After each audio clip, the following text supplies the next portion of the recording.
defend yourself, your faith, your people, is something that is considered as a dharmic duty. So in that context was what the political Hindutva came up as a bulwark against political Islam, and the attempts by missionaries and so on to convert our people.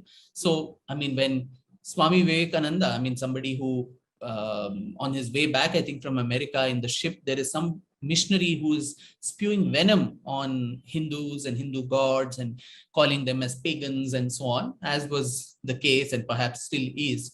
So to look down upon the faith, he kept hearing all of this, and at some point he rushed towards him, held him by his collar and said, if you utter one more word against my faith, I'm going to throw you into the ocean. So that is Hindutva. That is Swami Vivekananda. Yeah. That is Hindutva in action, right? That is where Hindutva is showing that I will remain quiet, I will listen to you, but if you go on and on, at some point I am going to resist. So Hindutva, the political arm of Hindutva, and political in today's context, we'll think, oh, it's linked to some party or something, but political would mean something that urges you to stand up.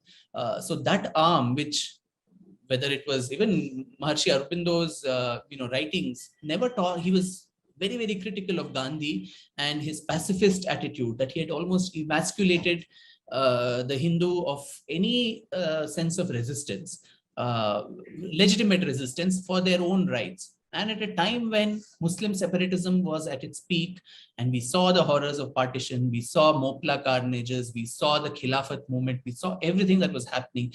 Despite that, to turn a blind eye to that was suicidal for the Hindus. And we saw that eventual manifestation during partition, Deliverance Day, and all these run-up that happened to the horrors of partition.